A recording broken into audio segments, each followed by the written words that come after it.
121 bus réceptionnés pour le démarrage du BRT. L'information est dans le quotidien national. Les feux de signalisation déjà installés, les voies presque entièrement réalisées, 165 conducteurs déjà formés sur un objectif de 185 d'ici décembre. Le BRT Bus Rapid Transit n'a jamais été aussi proche de démarrer, écrit mon confrère Oumar Fedior. Avec des bus soigneusement alignés, l'aéroport militaire Léopold Sédar Senghor a reçu hier des hôtes peu ordinaires. Le ministre des Transports Mansour Faye, accompagné du directeur du CETUD Thierno Birahim Aw et des responsables de Dakar Mobility, structure chargée de l'exploitation du BRT, a supervisé les essais qui ont été jugés satisfaisants. Il s'agit, selon le journal, de bus climatisés et connectés au Wi-Fi, ainsi que de ports USB disponibles pour le confort des voyageurs. Chaque bus peut contenir 150 passagers, 100% électriques avec une autonomie d'une journée. D'après Busby, décembre pourrait être le cadeau de Noël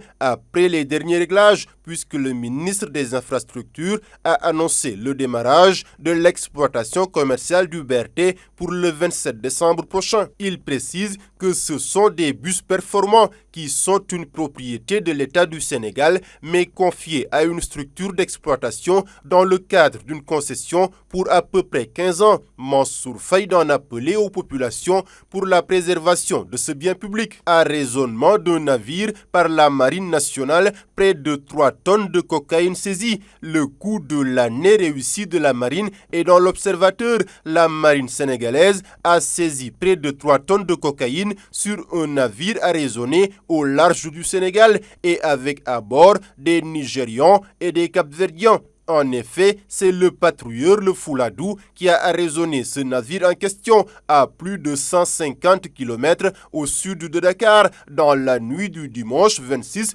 au lundi 27 novembre 2023. Arraisonné, le navire en transit a été escorté jusqu'à la base navale Amiral Faye Gassama où il a accosté hier mardi. Selon Vox Populi, il s'agit d'une quantité de cocaïne estimée à plus de 125 milliards de francs CFA. Libération de faire des révélations inédites sur cette nouvelle saisie record de cocaïne dénommée Ville d'Abidjan. Le navire en provenance de Sao Tomé transportait près de 3 tonnes de cocaïne planquée dans plusieurs sacs de 30 kilos. Il se dirigeait vers la Gambie avant d'être intercepté dans les eaux de Kafountine. L'équipage était surveillé avec un signalement, ajoute Source A. Libération d'informer qu'un Irlandais du Nord, un Sénégalais, 5 Nigérians, 2 Bissau-Guinéens et un Cap-Verdien ont été arrêtés et sont entre les mains de l'OCRTIS, l'Office central pour la répression du trafic illicite des stupéfiants.